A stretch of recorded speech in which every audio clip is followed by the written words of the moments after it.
नमस्कार दोस्तों, हमारे चैनल में आप सभी का स्वागत है।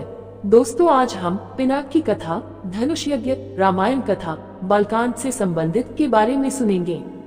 तो आइए दोस्तों सुनते हैं। दूसरे दिन प्रातःकाल राजा जनक से महर्षि विश्वामित्र ने कहा, हे राजन, दशरथ के इन दोनों कुमारों की इच्छा पिनाक नामक धनुष को देखने की है, अतः आप इनकी इच्छा पूर्ण करने की व्यवस्था कर कीजिए। राजा जनक के कुछ कहने से पूर्व ही राम ने कहा, हे नरश्रेष्ठ, पहले आप हमें पिनाक का वृतांत सुनाइए। हमने सुना है कि पिनाक शंकर जी का प्रिय धनुष है। शिव जी के पास से यह आपके पास कैसे आया? इस पर मिथिलापति जनक बोले, हे राम, एक बार प्रजापति दक्ष ने एक बड़ा विशाल यज्ञ किया।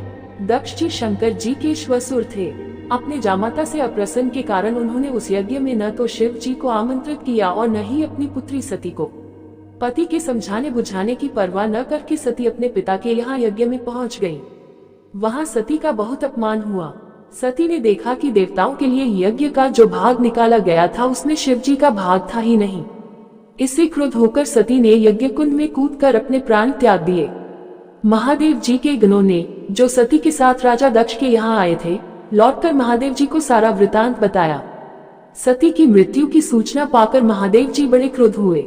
उन्होंने राजा दक्ष की यज्ञ भूमि में जाकर उस यज्ञ को नष्ट कर डाला। फिर वे अपना पिनाक नामक धनुष चढ़ाकर देवताओं को मारने के लिए अग्रसर हुए, क्योंकि देवताओं ने उस यज्ञ का भाग महादेव जी को नहीं दिया था। महादेव जी का ये रौद्र रूप देखकर सारे देवता बहुत भयभीत हुए। देवताओं ने अनुनय विनय करके महादेव जी का क्रोध शांत कराया। क्रोध शांत होने पर महादेव जी ने पिनाक को देवताओं को दे दिया और कैलाश पर्वत पर लौट गए। देवताओं ने उस धनुष को हमारे पूर्व पुरुष देवरात को दे दिया। तभी से वह धनुष हमारे यहाँ रखा है। हमारे पूर्वजों का स्मृति चिन्ह होने के कारण हम इस धनुष की देखभाल सम्मान के साथ करते आ रहे हैं।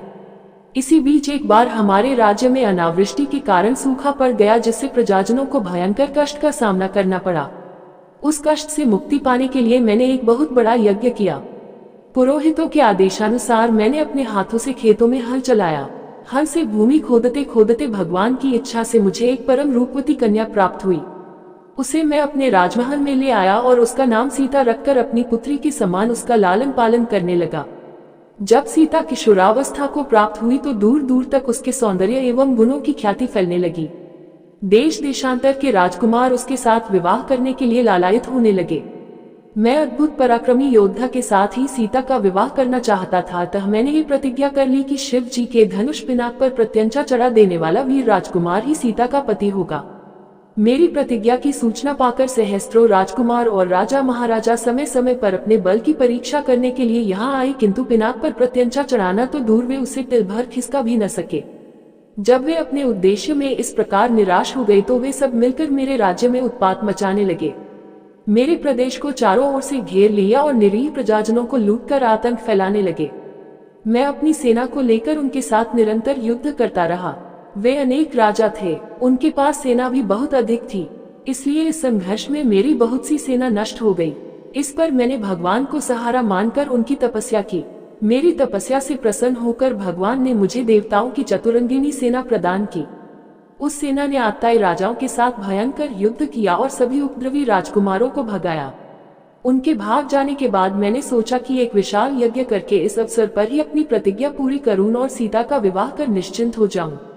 इसीलिए मैंने इस महान यज्ञ का आयोजन किया है। अब जो कोई भी महादेव जी के इस धनुष की प्रत्यंचा चढ़ा देगा, उसी वीर पुरुष के साथ मैं अपनी अनुपम गुणवती पुत्री सीता का विवाह करके निश्चिंत हो जाऊंगा। आइए दोस्तों, अब धनुष यज्ञ के बारे में सुनते हैं। मिथिला नरेश के वहां से विदा हो जाने पर ऋषि विश्वामित्र राम और लक्ष्मण को लेकर यज्ञ मंडप में गए। यज्ञ मंडप को अत्यंत सुरुचि के साथ सजाया गया था।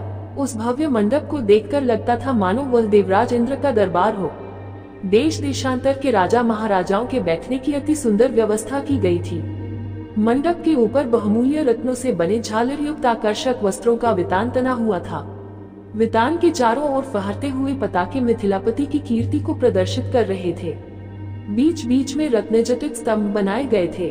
वेदपाठी ब्राह्मण एवं तपस्वी शांति पाठ कर रहे थे। देदीप्यमान वस्त्राभूषणों को धारण किए राजकुमार अपने अपने आसनों पर विराजमान थे। ऐसा लग रहा था मानो सैकड़ों इंद्र अपने वैभव और सौंदर्य का प्रदर्शन करने के लिए महाराज जनक की यज्ञ भूमि में एकत्रित हुए हों। इस सौंदर्य का अवलोकन करने के लिए जनकपुर की लावण्यमयी रमणियां अपने घरों के झरोखों से झांक रही थी। गर्जन तर्जन करते हुए पिनाक को इस मनोमुग्धकारी वातावरण में यज्ञ भूमि में लाया गया। सभी की उत्सुक दृष्टि उसी ओर घूम गई। सहस्त्रों व्यक्ति उस धनुष को एक विशाल गाड़ी में धीरे धीरे खींच रहे थे। उस विशालकाय वज्र के समान धनुष को देखकर बड़े बड़े बलवानों का धैर्य छूटने लगा और पसीना आने लगा। पिनाक को यथास्थान पर स्थापित कर दिया गया। राजा जनक के ज्येष्ठ पुत्र सीता एवं उनकी सहेलियों को साथ लेकर धनुष के पास आए और बोले, हे संपूर्ण संसार के राजाओं और राजकुमारों, महाराज जनक ने प्रतिज्ञा की है कि जो कोई भी महादेव जी के इस पिनाक नामक धनुष की प्रत्यंचा को चढ़ाएगा उसके साथ मिथिलापति महाराज जनक अपनी राजकुमारी सीता का विवाह कर देंगे।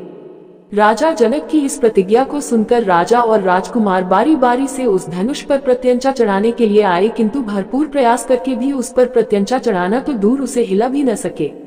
अंत में वे लज्जित हो सिर झुकाकर तथा श्रीहीन होकर इस प्रकार अपने अपने आसनों पर लौट गए जैसे कि नागराज अपनी मणि गंवाकर लौट आते हैं। इस प्रकार एक एक करके सब राजाओं और राजकुमारों को विफल मनोरथ होकर लौटता देख महाराज जनक को बहुत दुख हुआ। उन्होंने बड़ी निराशा के साथ मनभेदी स्वर में कहा, संपूर्ण संसार के विख्यात शक्तिशाली योद्धा यहाँ विद्यमान हैं, किंतु बड़े दुख की बात है कि उनमें से कोई भी पिनाक पर प्रत्यंचा नहीं चढ़ा सका। उनकी इस असफलता को देखकर ऐसा प्रतीत होता है कि पृथ्वी शूरवीर क्षत्रियों से खाली हो गई है। यदि मुझे पहले से ज्ञात होता कि अब इस संसार में वास्तव में कोई क्षत्रिय योद्धा नहीं रहा है तो मैं न तो धनुष यज्ञ का अनुष्ठान करता और न ऐसी प्रतिज्ञा करता। लगता है कि मेरी पुत्री सीता आयु पर्यंत कुंवारी रहेगी। परमात्मा ने उसके भाग्य में विवाह लिखा ही नहीं है। महाराज जनक की यह बात सुनकर उन सभी राजाओं और राजकुमारों ने, जो अपनी असफलता से पहले ही लज्जित हो रहे थे, क्षुब्ध मन से दृष्टि नीचे झुका लिया।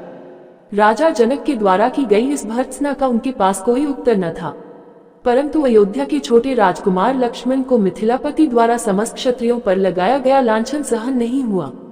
कुपित होकर उन्होंने अपनी भरिकुटी चढ़ा ली और तीखे शब्दों में बोले, हे मिथिला के स्वामी राजा जनक, आपके ये शब्द सर्वथा अनुचित और सूर्यकुल तथा रघुवंश का अपमान करने वाले हैं। आश्चर्य है कि आपने ऐसे अपमानजनक शब्द कहने का साहस कैसे किया। जहाँ प्रतापी सूर्यकुल का साधारण व्यक्ति विद्यमान हो वहाँ भी कोई इस प्रकार तिरस्कार भरे शब्द कहने से पूर्व अनेक बार उस पर विचार करता है। फिर यहाँ तो सूर्यकुल के मणि श्री रामचंद्र साक्षात विराजमान हैं। आप शिव के इस पुराने पिनाक की इतनी गरिमा सिद्ध करना चाहते हैं। मैं बिना किसी अभिमान के कह सकता हूँ कि इस पुराने धनुष की तो बात ही क्या है। यदि मैं चाहूँ तो अपनी भुजाओं के बल से इस धनुष की स्वामी महादेव सहित संपूर्ण सुमेरु पर्वत को हिलाकर रख दूं। इस विशाल पृथ्वी को अभी इसी समय रसातल में पहुंचा दूं। ऐसा कहते हुए लक्ष्मण के नेत्र क्रोध से लाल हो गए। उनकी भुजाएं फड़कने लगी और उनका संपूर्ण शरीर क्रोध की ज्वाला के कारण थर थर कांपने लगा। उम्मीद करते हैं दोस्तों आपको ये रामायण कथा से संबंधित पिनाक की कथा, धनुष यज्ञ, रामायण कथा, बालकांड के विचार सुनने में अच्छे लगे होंगे। दोस्तों विचार सुनने में अच्छे लगे हैं तो कृपया करके चैनल को सब्सक्राइब जरूर करें जी। इसी के साथ विदा लेते हैं। कल फिर इसी प्रकार के विचार लेकर हाजिर होंगे। जय श्री राम।